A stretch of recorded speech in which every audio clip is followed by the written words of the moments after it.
I understand you guys like K-pop or something. You guys are awfully quiet. I've been to K-pop concerts. That's pathetic. Are you guys fans of K-pop Demon Hunters? Let's see. I'm looking for 2 fans. I need 2 specific fans. To see if you're you're a K-pop Demon Hunter fan? What's your name? Liv. All right, Liv. We're gonna find out. Hi. What's your name? Alexa and Liv. How are you guys doing today? Here, follow me this way. This way. There's stairs. Or we can climb. If you can climb this. No, okay, let's do stairs. All right. Oh, he's got a best. Now, do you guys know the songs? You know a bit of the songs? Perfect. All right. Let's see. I want to get you guys stand right here for me real quick. Now, which song is your favorite song? Golden. Do you know the lyrics to Golden too? All right. If I give you this microphone, can you 2 sing Golden? If everybody in the audience helps you. Oh no, they're getting stage fright. Woo! All right. Do you know the lyrics? All right. Start us in the audience and sing with you. Oh, they're getting stage fright. It's okay.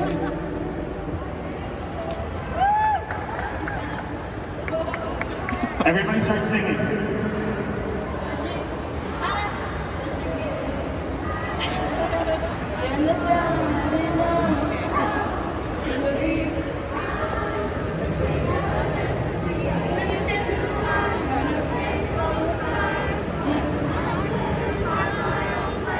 Oh my gosh, give her a round of applause. Do me a favor, stand right here for me. Stand right here for me. All right, now, where's Frosty? So, we've got an interviewer who's going to ask you a couple of questions, okay? You guys okay being interviewed on stage? They're pretty easy questions, trust me. All right, I'm going to pass it off to you. So, first of all, how are you doing? How many times have you seen Kpop Demon Hunter? Got it. My question for you is, do you know who is the talking voice of Rumi? Arden Cho. Is it Arden Cho? So my question is, if I move to the left, would you like to meet Arden Cho? There we go.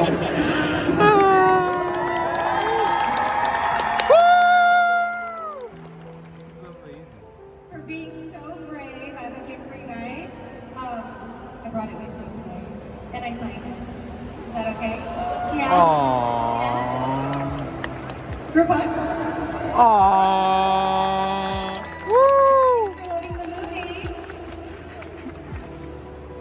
You waited all week for it? I love it. Thanks so much. Oh, thank you. That's me. Did you make it? You're amazing. Aww. Thank you. Woo! This back? Oh. That's a Take that one, it's fine. Sorry about this, Steve. Yes, sir. Stole your mic. Can I put this here? Oh, I think we can manage. By the way, the Huntrix hats are pretty cool.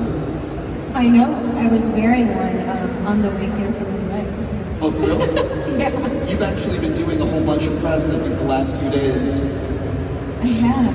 It has been amazing. I feel just really, really lucky with this response and all the love for the movie. I mean, I love the movie.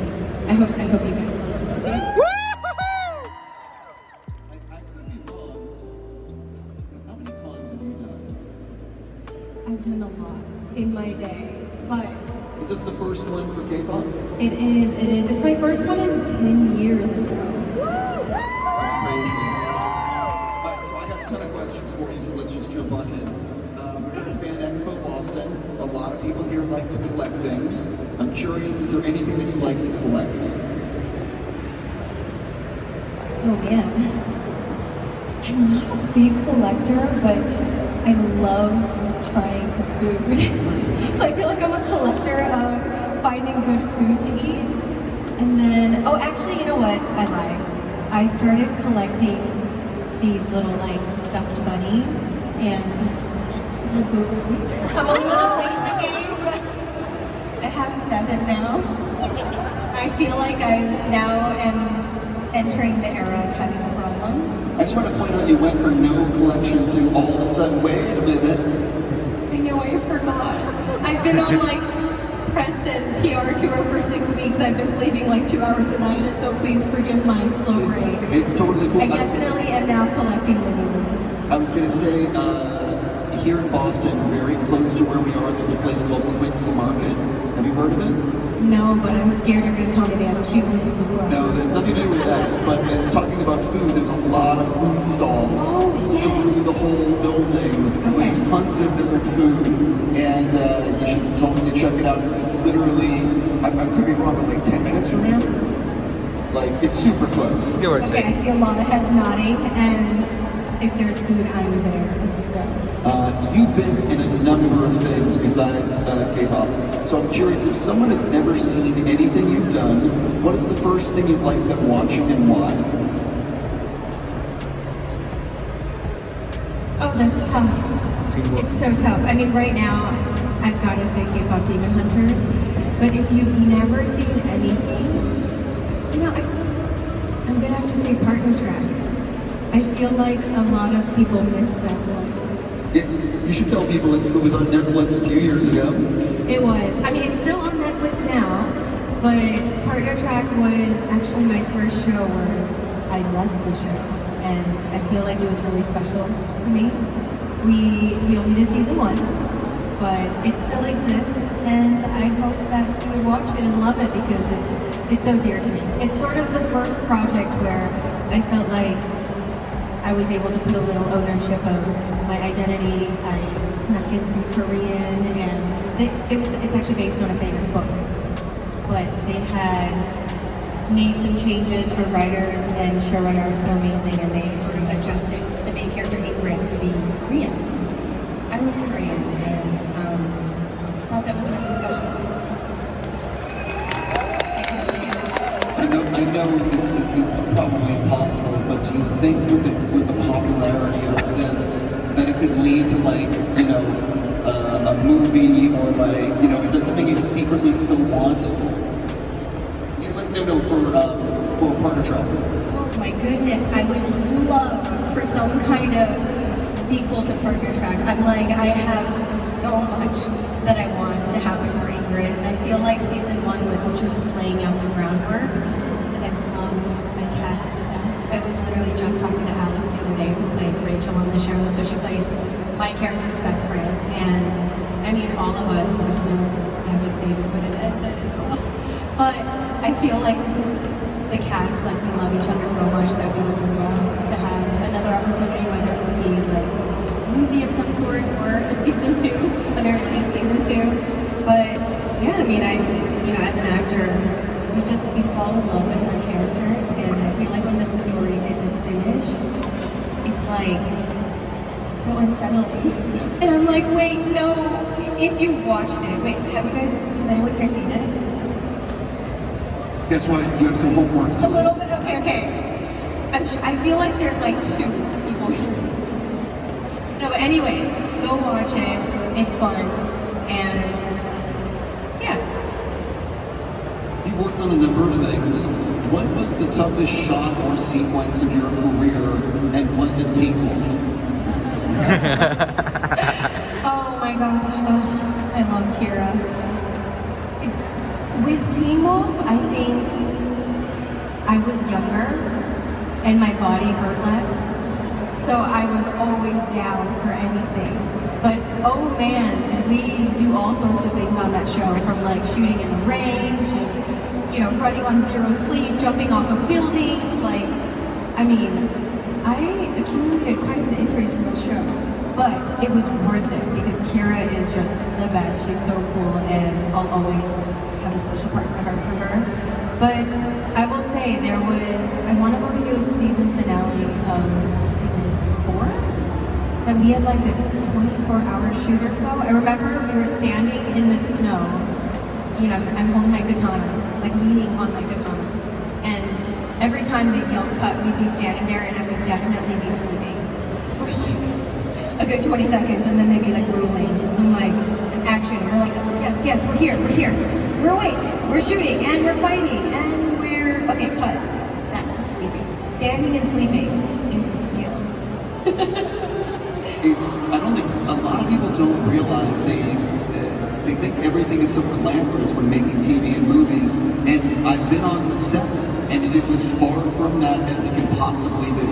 No, I have a funny story. I remember when we were doing like a lot of the No Get Today stuff with styles being dark, and my mom and dad came to set, and they were hanging out, watching, and you know, you guys get to see like the finished product, but they were on set watching, and I remember we were doing this scene where we're like in a classroom, and you know, he's trying to figure out this No Get Today, and it might seem like a simple scene when you watch it, but it might have taken us like 6 to 7 hours to shoot it, and we kept doing like the same scene over and over, because you know, you shoot like a wide shot, and then a medium shot, and then a close-up, and then a 2-shot, and then the 3-shot, and then a single, and another single. So all of these things are happening, right? And after about like an hour and a half or 2 hours, my mom and dad were like, are you guys gonna keep doing the same thing? We're kind of bored. And I was like, oh my goodness, I'm so sorry. Yeah, why don't you guys like go to the trailer, take a nap, go eat some snacks? I was like, yeah, I guess this can be a little boring. I was like, I'm not bored, I'm watching like Dylan do his thing, and I'm like, I'm impressed always. So that's something that people might not realize is it's called coverage. And, exactly. And it's basically like, sometimes a director will know exactly, I'm going to use a 2-shot, and we're going to do this, and that's it, and then they can move on.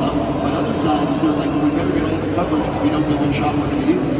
No, totally. And like sometimes as an actor, you don't know what the director's vision is. You're like dressing right, and so you're like giving it your all for all of them, and then later you watch the cut and you're like, oh, interesting. They use like this and that, and you're like, what about all the other takes? But then, you know, you never know. Sometimes it's like, oh, this one take was out of focus, or this one take, like, somebody made a funny face, or, you know, sometimes, like, there's something in the shot that, like, shouldn't be in the shot, and so you just, I feel like a lot of times it's like back up. If you could go back in time and do one more day on any of your past projects, so, and just, you know, take it in and spend time, what is that thing that you would love to go back and spend one more day on? I have a few. You get to pick one. Only one? Only one. Okay, well, one of them, it's like still in the works, but the other one, okay, I mean, I'm gonna have to say, I know it's hard. Justice for Kira. I would have loved to have seen her come back from, where did she go? Where was Kira sent off to? She was banished to the Skinwalkers. Yes, the desert. I mean, I knew that. Yeah, I knew that too. It wasn't so many years ago. No, I mean, I think there's this part of me that always felt like Kira was written to be so cool and badass and powerful and just so awesome that I was like, I want to like see her grow up and like do more, you know? Yeah, and I mean, I remember there were days back in the day, around like season 3 or 4 where they were like, oh, there should be like a Kira spinoff, and I'm like, yes, please sign me up, call me, I'll be there, I'm running, I'm going. And then I don't know. MTV. Anyway, so I think there's a lot of people here who are interested in something called Kpop Demon Hunter.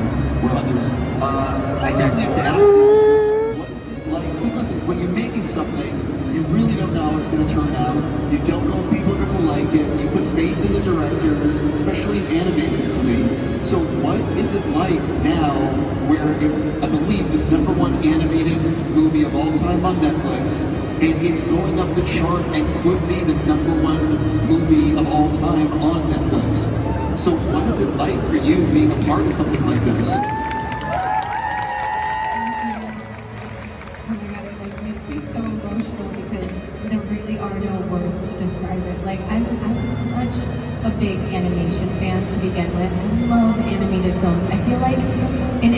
Compilation, there's such this incredible, beautiful, collaborative effort from your directors, your writers, your producers, your artists, like the animators. We are so lucky, right?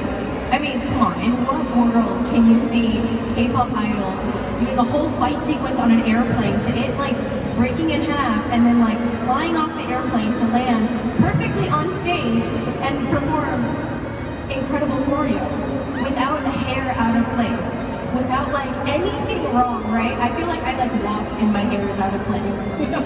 But only in animation is this magical world brought to life in a way that is just beyond incredible. And again, to be a part of it is like such a dream. I feel really honored just to like touch the project, to be a part of it. And then I think it's just been so amazing hearing all the kind things people have to say about Rumi and my performance, and just how meaningful some of her like deep moments were.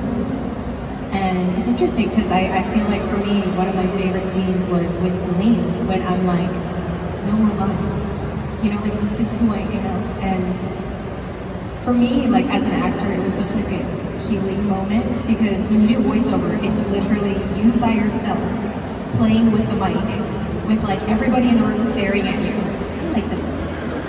And it can feel intimidating and scary, but you know, Maggie and Chris are directors, you know, Michelle our producer, everyone made such a safe place for me, and they would like kind of turn or close their eyes, and I would do this, and it just felt so like free and almost like therapeutic in a weird way, right? Kind of in the way people have been like watching that scene has been like life-changing for me, and like trauma healing, and I mean, like that's what so much of the movie is about. And so just hearing all of that from also viewers has been really cool, because we're like kind of connecting on a level where it's like, I get you, like I get Rumi, you get Rumi, and like we're the same, even though we don't know each other, right? I don't know, so for me, like that's just been so magical. The movie came out June 20th, and I'm just curious, when did you first realize, oh wait, people like love this movie? I feel like the first couple days, it was like, okay, cool. Everyone likes the movie so far that's seen it. A lot of K-pop fans are enjoying it. And then, I think around the second week, I was in Korea actually to do a video with a good friend of mine. And all of a sudden, I'm like getting messages from K-pop idols that I've known, or like friends of friends that are in the industry. Like one idol friend of mine is calling me being like, they're like younger sisters, really want to do a collab. And I'm like, wait, what? Like with me? Like together? So like I'm kind of like geeking out, right? Because I'm just like, they think we're cool, and they think we did it right. Because you know, there was like this immense pressure. Like, just for the record, I love K-pop. I've loved like so many generations of K-pop, and when this movie was happening, there was definitely a moment that I was like, am I good enough to be Rumi? Like, will I be able to like do justice to this role and like honor it, right? Because K-pop idols are like next level amazing, right? Like, yes, I think actors, I think we're great. We work hard. I hope people think we're great. But idols, they work so hard, it is insane. Like, I have friends, when they tell me their schedules, I'm like, is that for the year? And they're like, no, this is for like the month. And I'm like, wait, how do you have 77 schedules and there's only like 30 days in a month? And they're like, oh, this is an easy month. And I'm like, what?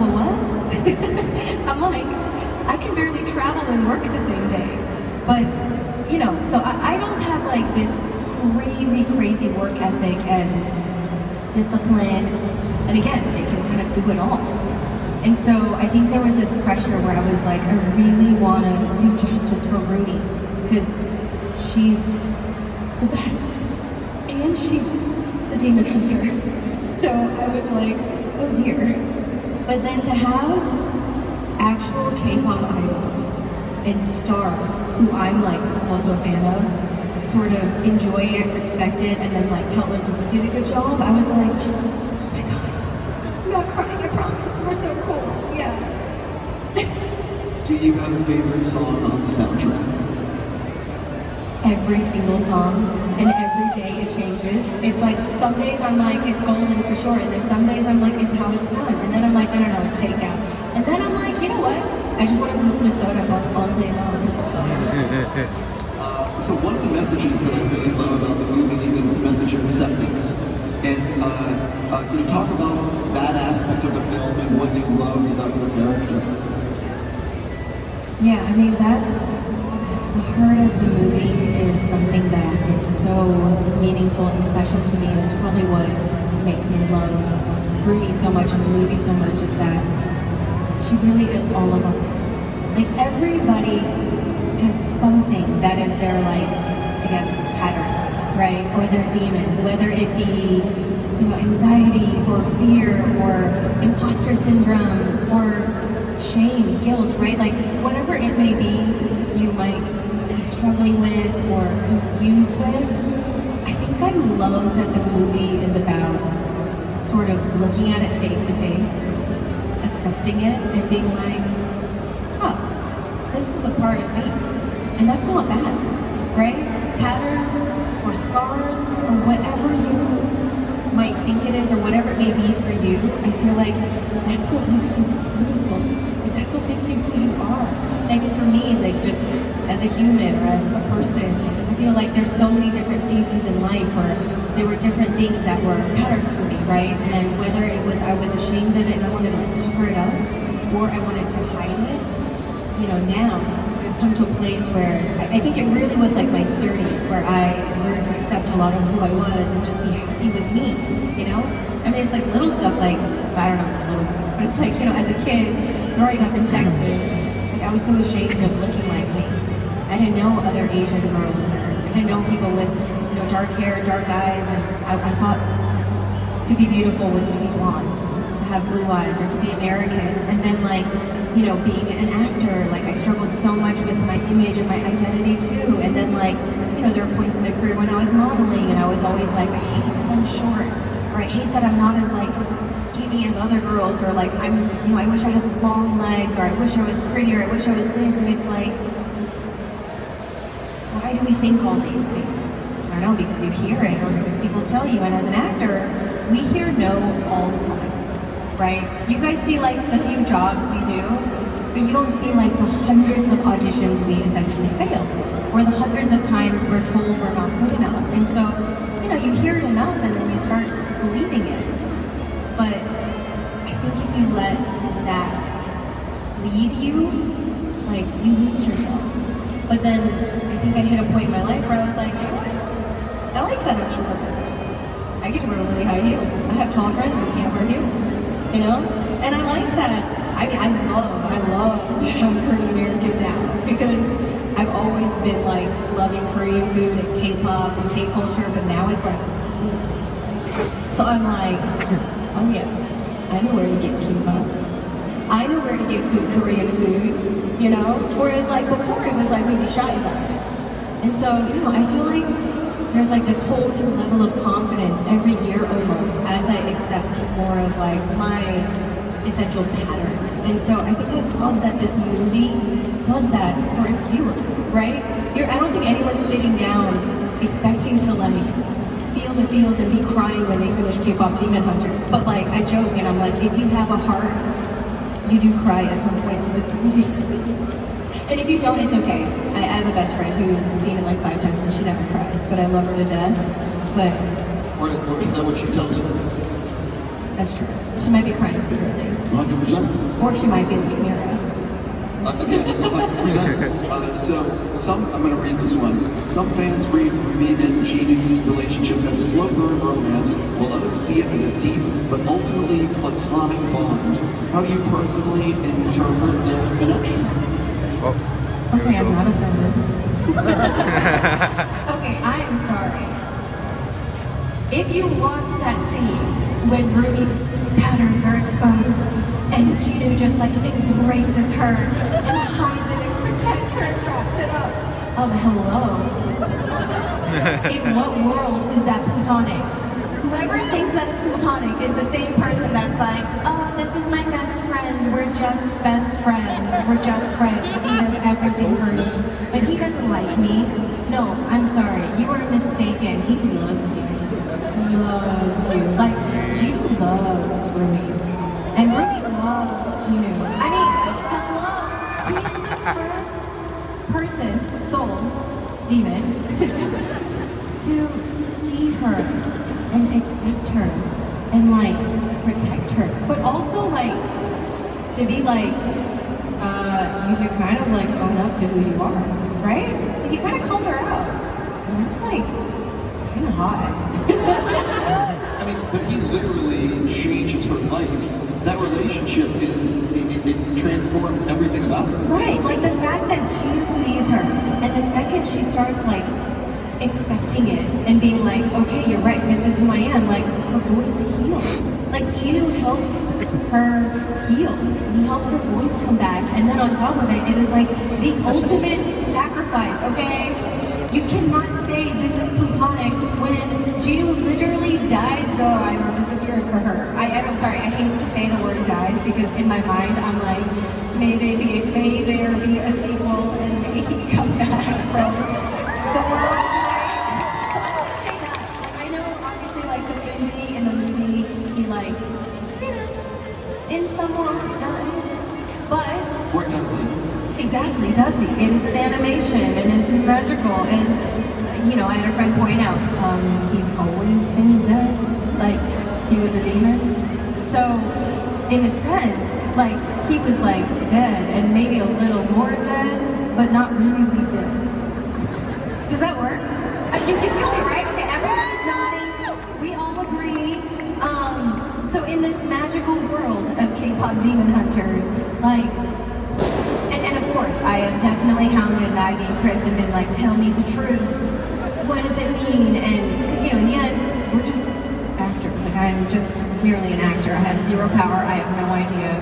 Our storytellers, writers, and directors have all the power and all the ownership of it.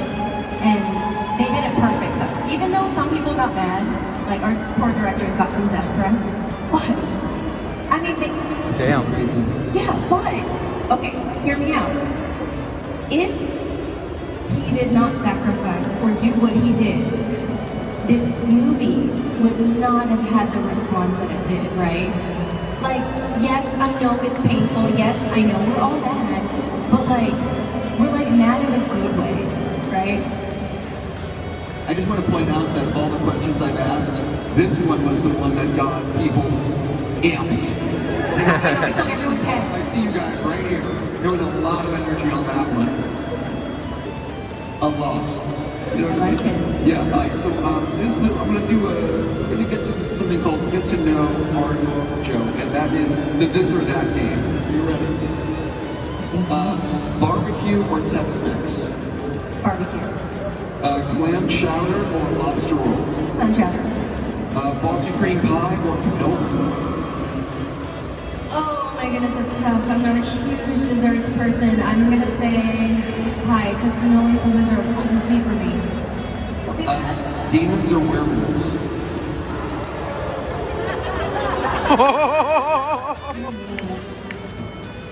Werewolves, I'm sorry. Demons are dead and I'm scared. Not scared of Jinu or maybe Saja, but I'm really scared. Zombies or vampires? Vampires. Gymnastics or cheerleading? Cheerleading. Waterbending or firebending? Oh, it's so hard. No. Oh my gosh. I just want both, but Fire. I'm like, oh my god, I feel like I'm moody. I feel like some days like I want to be a firebender, but on other days I'm like, no, I want to be a waterbender. And then on other days I'm like, I really want to be an airbender. Well, the next one is airbender or earthbender. Airbender. You didn't really answer the water or fire. Okay, I'm a Leo, and like, I feel like if I say waterbending, all my friends are gonna be like, you're such a liar. Do you want to share your birthday? August 16th. Oh, so it's coming up. This is not what I was going to ask, but do you have any special plans for the B-Day? Okay, so if Besides Disney World or Disneyland? So if I'm being honest, like every year for my birthday, I literally just get together to eat with a couple of my friends. Like I'm like literally last year, like we all came over and we made like japaguri. Like who knows what that is? It's literally noguri and japaguri. It's like spicy ramen with like. Anyways, you like mix it and eat it. It's awesome. If you haven't had it, please try it. We like do stuff like that, or like we go to K barbecue, or go eat like pasta. Like I'm kind of like I'm such a homebody. I was going to say, you're a total foodie though. Yeah, right. So it's like we literally we like eat, and then we're gonna like cook at home and barbecue. Like I just want to like be at home and eat. But this year I've literally been on the road for 6.5 weeks, and so I've had zero time to plan, and everyone keeps asking me because it's a big one. It's the big 4-0. Expecting me to like do something big for it, but I'm like, I don't know. I feel like we're probably just gonna eat. But that's like big for me. I love eating. Can I ask you a question? Do you live in LA? I do live in LA. So, and by the way, if any of you guys ever make it to LA, I'm going to give you a rec. And here we go. There's a Korean barbecue place in Van Nuys that I swear by called Aeugogi. And it is amazing Korean barbecue with a huge, like, secret pinball room in the back. Wait, I've been there! My friend's birthday party was actually there like a few months ago, so I know it because we played games in the back. Yeah. And it's like endless amounts of food with like so many options. Yeah, and again, if you guys, I know we're so off the rails here, but I'm just letting you know, pinball, Korean barbecue, I've taken a number of people there, it is phenomenal. I mean, K barbecue is kind of always a good time, but there is a lot of different Korean food. So like, if you only had K barbecue and you don't like it, you can't judge Korean food for it, because that's like not even, that's just like the start. We still have a few more. Okay, sorry. Acting or singing? Again, it's like the mood. Like, I mean, I gotta say acting, but I was like, singing is like my love language. Healing powers or super speed? Healing powers, for sure. Marvel or DC? There's no right or wrong answer. They're both doing very well at the box office. Not this year. You want to take a pass on that one? I don't want to get you in trouble. Yeah, but I love Silk. That's all I'll say. Star Wars or Star Trek?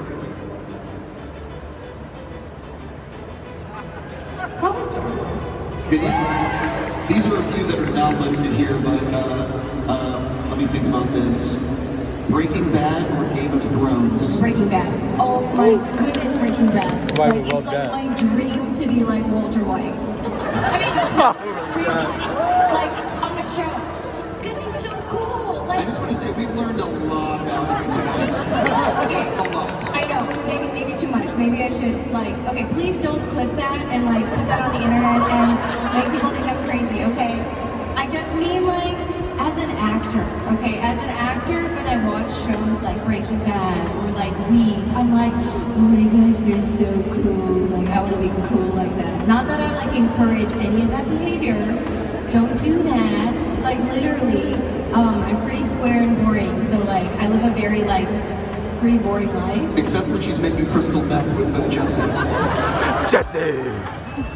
Again, I just think like as an actor, it would be cool to play a role like that, right? Like, do you know what I'm saying? Like, because I am like the kid who like cried when I was like late to class. You know, like I've never had a detention, right? So I'm like that kid, and so I just feel like when I watch that show, I'm like, whoa, that's so cool. This is going to be the last this or that, and these are two of my all-time favorite artists, and I'm curious where you're going to go on this, and this is a real tough one. Queen or Prince? Yes. I mean, they're both incredible. Oh, that's so mean. Yes, exactly.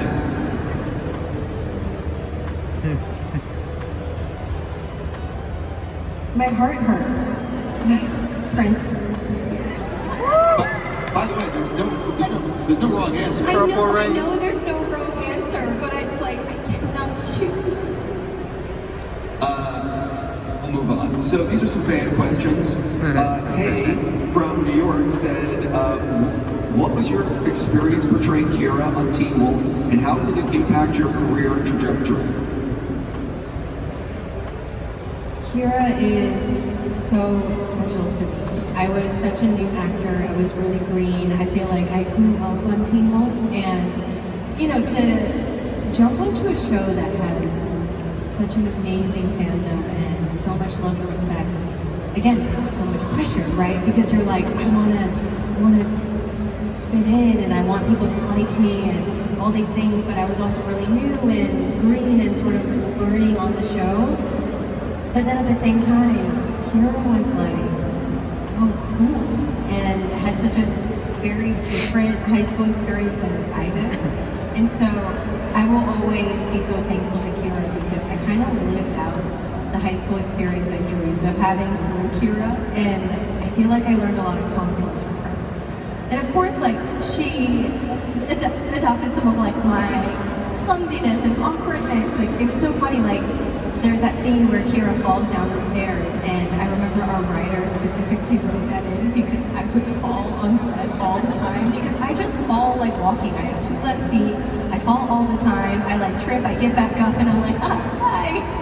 And I feel like Kira's like awkwardness was a lot of me, but like her coolness and her strength and power and all of that was Kira. But when you do a character for more than a year, I find that so often it kind of like rubs off on you both ways. Like, Kira influences me a bit, and I influence Kira. But I feel like in the end, I walked away being like so much more confident, you know, so much more colorful and proud to be who I am and to show my colors, right? Because I loved her. She was so bold and different, you know? She wore mixed patterns. I would never do that. But Kira does that, right? You remember, like, she'd do like camo print and plaid, and I'm like, is that allowed? Is that legal? But it's like, for Kira, heck yeah. I'm curious because, have you done this yet? So, have you left has anyone asked you to do a voicemail yet as Rumi? Like, Already over like 100. Really? Like, not just voicemails, but like, I have sent like countless like videos and voice notes to like friends' children, to like friends like nieces and nephews and siblings, like so many. And that's what's like so incredible and different, right? Like, I didn't really get asked to do that as Kira, but as Rumi, it's like, it's different. And it's cool. By the way, you've done 100, it's about to be 1,000 in like 2 weeks. You know, I'm ready, I'm here for it. This is from Juan and from Cambridge, actually, here in Massachusetts. Can you share your experience working on Avatar: The Last Airbender? What was it like joining such an iconic franchise? It's literally been one of my favorite jobs. Like, June is so cool. And again, that was another one that I was real nervous about and real scared. Like, rewatching all her scenes and just being like, all right, how can I get the voice? Or like, how can I be like such a sassy queen and just crush this and be badass? And I remember like talking to Albert, our showrunner at the time, and I was like, I don't know if I'm like cool enough. Like, I don't know if I'm like bad enough. And he was like, you'll be fine. And I was like, are you sure? I don't know. I just like, when I read this, it just doesn't sound right. And then we get to set. We do like a hair and makeup test. We get like all her hair on, the bun, everything, the makeup, the tattoo, the wardrobe. They like strap me into like the handmade like wardrobe outfit leather business that's happening for her corset, and then the boots. The boots take like 10 minutes to strap on. I need like 3 people to help me. I can't even do it myself because once the corset's on, I can't even bend down. But once the boots are on and the hair and makeup is on, I'm like a different person. it's like my alter ego comes out and I'm like, nobody talk to me, I will literally murder you. And it's like a whole nother level of fun. Because I've never gotten to play, okay, some people say she's a villain. I don't really think she's a bad guy. I feel like she's just trying to like do what she's got to do to survive. But I've never gotten to play a character who sort of breaks the rules and does that, right? Like I feel like everyone I generally play is like nice and sweet and, you know, kind of like dorky or like a K-pop star who's awesome, but also like, you know, Rumi's badass, but she's just got this like heart of gold and she wants to like protect everyone and protect her girls, right? But Jinu is like, oh no, I don't care about anybody, I'm here for myself and like, I'm gonna do whatever it takes, right? What is it actually like playing a character who is saying and doing things that you like totally disagree with? Is it fun? Is it weird? Like, what is that like? I remember my first few scenes with Gordon. Literally the first thing we have to shoot is me like tying him up and like drinking in front of him and he's all tied up. And then I have to like, you know, toss him over to Uncle. And I remember after every take, I'd be like, I'm so sorry, are you okay? Is everything okay? And he'd be like, yeah, I'm great. It's like, I love it. And I'm like, you're awesome. And I'm like, I'm so sorry that you're like tied up on the ground and you can't move it. You know, his literally his hands and legs and everything is tied up and he's like on the ground. It's never comfortable. And I'm like, do you need a break? And he's like, no, I'm great. And I just, every time we'd say cut, I'd be like, are you okay? Are you okay? And especially like when June throws one of the guys like off sheer shoot, right? It's like the first moment that she meets Uncle Iroh and Azuko. Do you guys remember that scene? Yes. Yes, no, some people, yes. I felt so bad because they, like the stunts would be like, throw him harder. And I'm like, what do you mean throw him harder? I'm literally throwing him onto the ground, like, I can't even. And then they have like a harness with like a wire and they like pull him to like make me look stronger. So I've never apologized more on set than I had when I was June. But it was really fun. Wait, are we? Oh yeah, I was gonna say, if you would like to meet Arden will be taking signatures, pictures, the whole thing. Oh yeah, right all over of there. it. Are you here? Yes. Are you here Saturday and Sunday or just tomorrow? Yes, I will be here Saturday and Sunday. So I expect to see all of you there. Ladies and gentlemen, I just want to say I hope you have a great day here, and I hope you have a great night. Ladies and gentlemen, Arden Cho.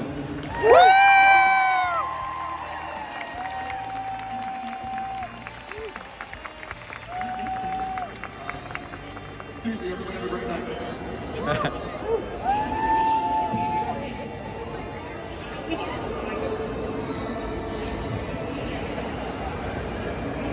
That was dope. Oh yeah, when she mentioned Gordon, that's the actor who played Aang.